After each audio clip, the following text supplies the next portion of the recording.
Americans.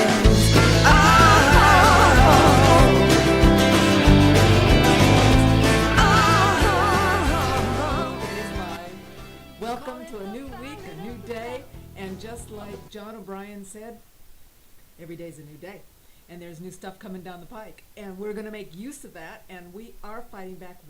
We're making some traction. I don't want to say we're winning yet, but many people are, and I really would like to focus on that this week.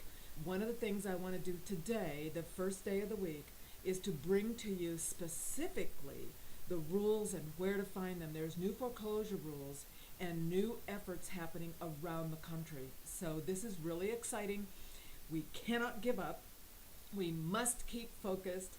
I want to touch briefly on some other issues that are of great importance to us, and talking about Commerce Secretary, the media, the banks, standing up for our rights, because all of it is involved.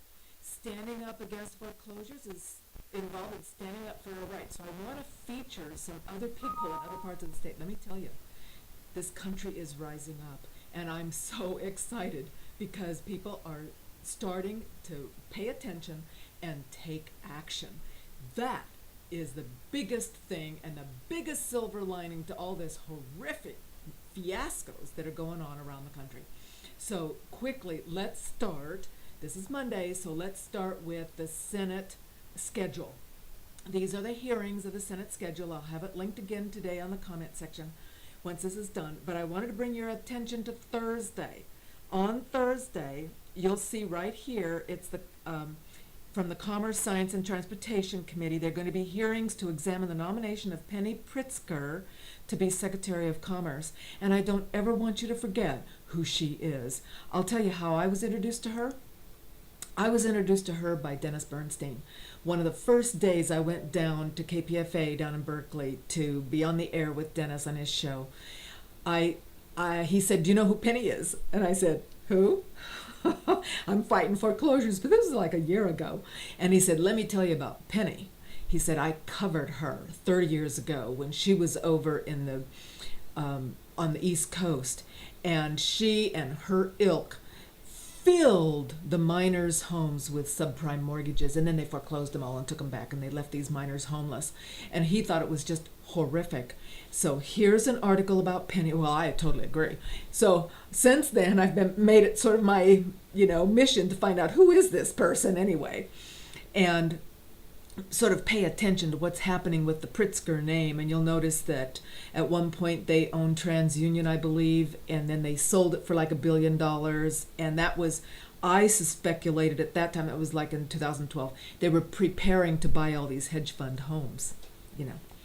They're going to get all these freebie from the banks and the insiders, the ultimate insider. So what I wanted to bring your attention to in this particular article is you scroll down. This is the FDIC loss share agreement. This is how it works for insiders, not you, not me. We can't even get a penny from the bank. We can't borrow nothing. But this is how it works for insiders. So I'm going to start right here. The Pritzker family bought the former Lions Savings and Loan with partner Alan Dwarman in 1988. Lions had failed, and federal regulators asked the Pritzkers to take it over. So first off, they're being asked. Crane's Chicago Business reported that the FDIC gave the Pritzkers cash, tax incentives, and promissory notes worth $645 million to take Lions. They paid them to take over the savings and loan that had defaulted. This is how the FDIC works. It's called a loss share agreement. And what it means is the government pays somebody else, takes all the loss for someone else to take over. I'm struggling still to figure out what that share piece is, because the government's always on the hook. So the FDIC pays the Lions $645 million. And of course, there were critics at the time, including private bank watchdogs, say it was a sweetheart deal, no kidding, for the Pritzkers, in which they pledged far more money than they put up. They renamed the thrift Superior, and then they sort of jumped to say the people that got cheated, because not only did the subprime people get foreclosed on, but then this bank ultimately failed, and a lot of depositors, 1,400 customers, lost money. They're still owed. I believe the total, like it says here in this article, was just $15 million. But now notice, the Pritzkers put up $460 million, which the federal regulators said absolved them from any further liability. So FDIC puts up $645 million, pays them. They put up $460. That's $185 million net gain for the Pritzkers. And so, of course, when it failed, they kept the money. And they didn't take the $15 million. They didn't take out of $185 million net gain they had. They didn't take the $15 million to pay the people off. Now, this is the kind of person that they're talking about putting in as Commerce Secretary. Please help me. Help me hit our representatives and say, no, not this kind of predator. We don't need any more predators at the federal level. Anyway, enough about that. Here for your information and to be handy on Monday, here is the legislative schedule. This is the House of Representatives. This is their schedule of what they're listening to, and you can look down and see if there's anything that's of specific interest to you. So I'm going to put these links each Monday morning. We're going to talk about what's going on at the federal level and anything that's really important to us in foreclosures and banks in particular, I'm going to bring to your attention. Now, I've just got to talk about GMO crops and Monsanto because this is our food supply. We already know that Monsanto now is basically lawsuit proof because they have slipped, their lobbyists have slipped into the latest funding bill in the federal level, the fact that you can't sue them no matter what. And that is just outrageous to me. I think we ought to march against Monsanto on the 25th. We need to, because that's a planet-wide. People all over the world are marching. In fact, now that I've just segued into what's going on, I'm going to show you real quick announcements. There's one today in San Francisco. We say no way. This is against foreclosures. They're meeting at the Golden Gate Ave, 450 Golden Gate. There's an action on the 23rd in LA. Occupy fights foreclosures. I don't have any information yet. And Monsanto marches around the world against GMO,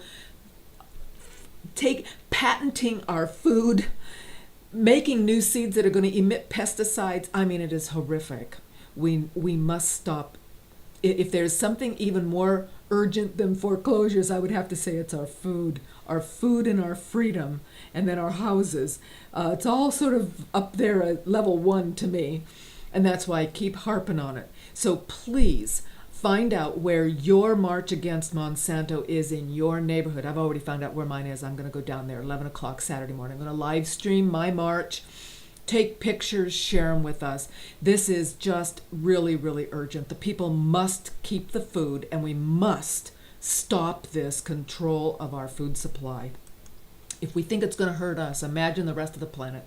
It's just really outrageous.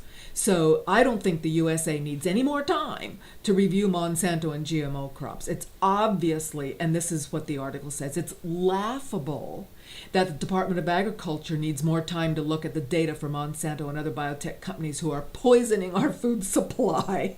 And it's further evidence. It is just proof that our government institutions are bought and paid for with corporate cash, and I would probably take it one step further. They are owned and controlled by the corporations they're supposed to regulate. They've been completely subsumed by the corporations. There isn't any control. Are you kidding? It's a revolving door. Anybody that's in, I swear, anybody in charge of any of these agencies over any of these other large corporations or Wall Street, the banks, it's just like the Treasury Secretary comes from Goldman Sachs. What do you think? It's all a revolving door. And we need to work to stop that, but really we need to work locally because it's a grassroots thing and will change as we focus on that. Quickly, the freedom of information, there's a shield bill from the White House, would actually make it easier for the government to get the journalists' sources. How would you feel if you were a whistleblower and your livelihood and possibly safety depended on that journalist keeping it secret who you are? I keep people secret.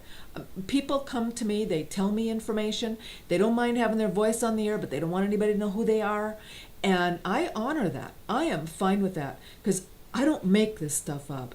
I'm sharing what comes in and what I find so that we can be stronger as a country. So in that sense, I guess I'm a journalist and I protect my sources. And I would be horrified if I knew that, if I found out, like the AP, that the government just took all the information they possibly could, my emails, my phone calls, tracked me on my GPS so that they could nail somebody else that was trying to help the country. This is really, really not good. And I believe that we need to have a good shield law, but obviously not this one. So those of you interested, please focus into that more in more diligence. You can pass on that information to me. I'm finding it pretty difficult to follow up on all these different issues. I'll never forget, it was a year ago I went to Occupy Sebastopol, and there were 160 people. I don't believe anybody under 40. There were some people that were obviously in their 70s and 80s. This was definitely my generation, stuffed this room, and everybody could come up with an idea that they wanted to discuss, and then the people could break up into the different meetings. And what really shocked me was that there were so many good issues to discuss. It was rather discouraging. I think we had 26 items, from Move to Amend to Monsanto to Agenda 21 to the foreclosures. It was just rather discouraging and an eye-opener to me that almost everywhere we look, we've got a problem. And I believe it's because we've been asleep. We've been just seeing the things that we want to, working on our lives and having a good retirement. And all this stuff has been going on sort of behind the scenes, and the media has been conspiring. They openly admit, here you go, they now openly admit the government controls the news. What a shock. But, this is the point. The people, the 300 million of us in this country, we need to wake up and we need to say, something? They are just shills, government shills. They just say whatever the government says to tell them. And I've now started speaking that way with all of my family, friends, and neighbors. They're just shills. They just say what they're told to say. And if they have any question about that, shoot them this article. The fact is, they only read the talking points.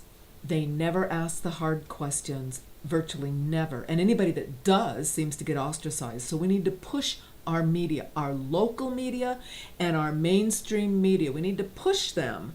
We need to comment on articles like this. Hey, wake up. Tell the mainstream media to start getting with the program. Start giving Al-Qaeda a run for their money. Because basically Al-Qaeda is telling you the truth. They're coming over here to this country. They now have news branches, and I'm quoting them on the air because they're actually saying what's actually true, and they're actually doing research and explaining this information to us. So tell the mainstream media that Al-Qaeda is beating them.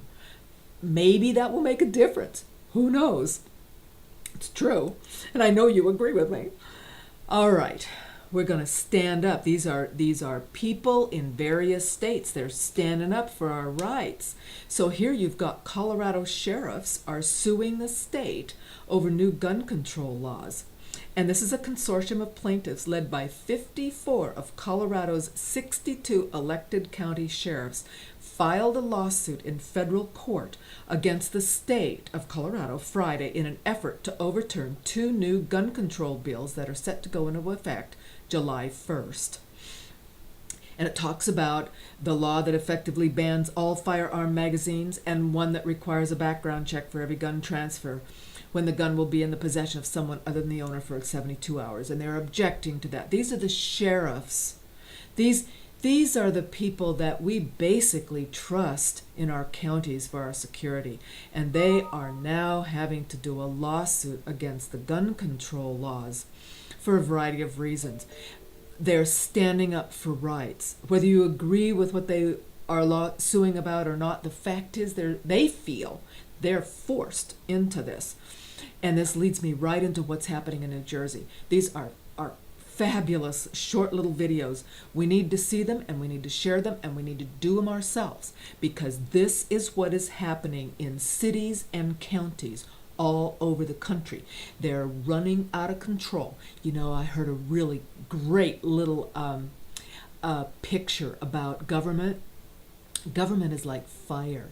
When you have it under control, it's very useful. And when it's out of control, it's a raging tyranny. We need to get it back under control. We need to get this wildfire of government tyranny all over our country back under control so that we can use it appropriately. Let's take a look at this. I'll prep it real quick. This guy over here on the right-hand side, he's just doing his presentation. He's doing his 3 minutes in front of the city council.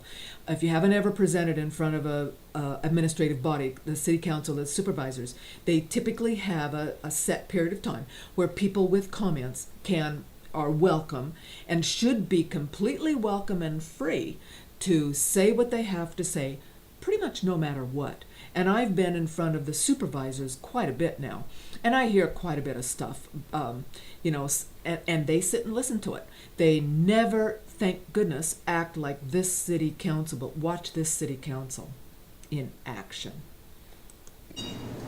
James Kalita, S2723. This bill will not prevent the loss of a single life, but it will endanger lives, as will all bills being considered today.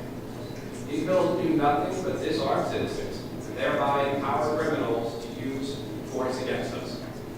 And there is no assurance or promise you can give us or make that can counter that reality, that you are doing nothing today but disarming citizens. And here's why.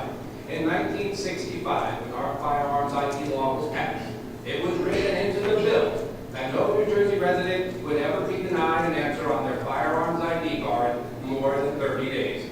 And that promise was broken immediately after the bill went into effect, and you've had 50 years to correct it. You've not done so. So all of these bills are going to disarm law-abiding citizens and deny us the right to protect ourselves from criminals and tyrants. It's been said here that these bills are in response to the tragedy in the Connecticut shooting and the loss of life.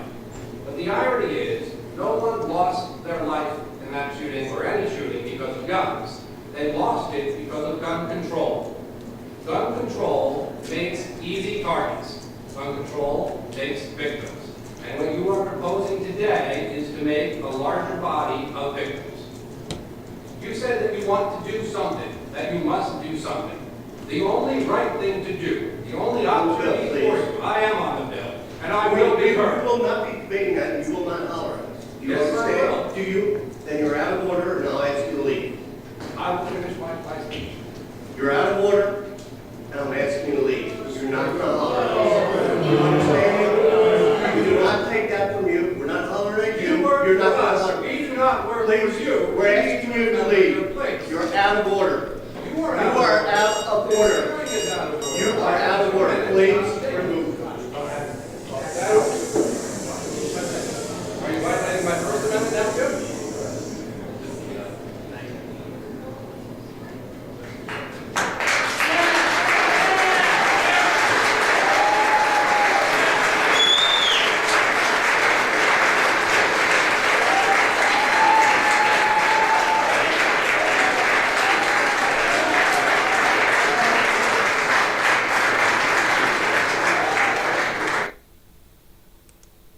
Now, lest you think that was for the city council, this happened right afterwards. It's 4 o'clock now. I want to thank everybody for their testimony. Certainly, it was very passionate. Excuse me. Your own testimony. Please. You're out of order. You're out of order. No, you're out. I've given everybody respect today. Billy. Please have a seat. You're not going to shout from the back room, please. You're interrupting the proceedings. Please. We gave everybody respect. We expect them also. This is a voting session, and I'm going to call the first bill. That's 2430. Has to do with the public health crisis. Please sit down now. Please, we're not debating you from the audience. Please, we're not having a question from the audience. We're conducting business here, and I'm calling a bill. No. All right, you are out of order. I'm going to ask you, please sit down, or I'm going to ask you to leave.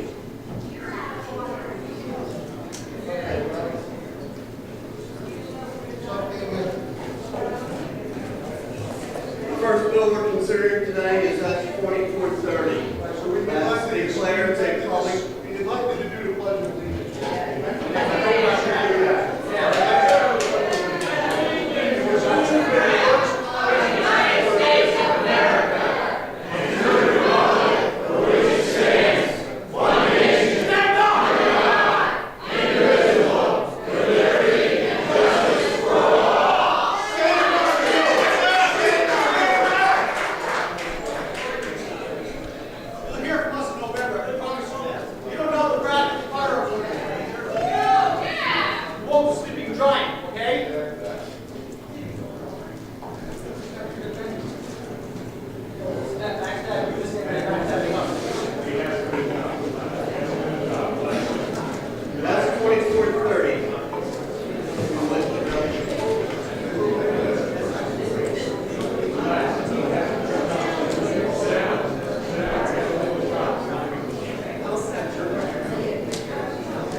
The pot is simmering. They are out of order. The city council is out of order. And they are working for those people. Those people voted him. Those people must recall him. And I want to focus on that some this week. I've got several contacts that have been talking to me about how do we, if you will, get rid of these kinds of out of control local elected officials. And I believe there are some solutions. I need to do more research. I need to, spend more time on that. But this is truly an outrage against the people. And it is blatant. These people don't know what to do about it. They've done whatever they can. They've shown up in support of speaking out their minds. Right now, you'll see that the city council obviously was using the sheriff, the police, and people there to security personnel to usher the people out. And right now the people are being ushered out, but obviously emotions are rising because this whole country, thinking adults, recognize what is going on. If they hear about it, they look at it, they can be swayed fairly quickly when they start seeing these kinds of outrageous treatment. And we need to spread the word. Spread the word. Now, I wanted to take a little bit of time now on the foreclosures. I've gone back 2 years, this 2010, so that's 3 years now. And these are real short videos, but you need to hear what counsel, an attorney, was telling these Senate hearings. This came out in Senate hearings. I didn't hear about it at the time. I'm sure you didn't. But I want to play these two so that'll give us the backdrop of what we're doing right now and why some of the things that are going on right now are still so incredibly outrageous. What recommendations do you have to protect homeowners in foreclosure proceedings from abuses of legal practices? Ms. Thompson, you just answered that question, I thought, pretty well, and you're right, Yeah. last three things you said. If you have Yes. something to add to that? I do. We have more recommendations in our testimony. One key point about compliance is that you can get much better compliance if you fund quality mediation programs and you fund legal services attorneys. The mediation programs in New York City and Philadelphia are reducing the foreclosures there by about 50%. People that participate in the mediation programs, about 50% of those avoid foreclosure. So if you can get the servicers into a program where they are forced to focus on that particular loan and get it out of the automated processes, you are very likely to avoid many foreclosures and reduce the numbers dramatically. But those programs need to be funded. The other thing is that Dodd-Frank Wall Street Reform Act authorized $35 million in funding for legal services programs to assist low-income homeowners and tenants facing foreclosure, but that money has not been appropriated. All of the robo-signing allegations were only discovered, brought to light by aggressive, competent attorneys working very diligently to represent their clients. Homeowners cannot negotiate these kinds of issues without lawyers. Low-income homeowners particularly need the lawyers. Funding for legal services and foreclosure defense has taken several hits in recent years. We urgently need that funding.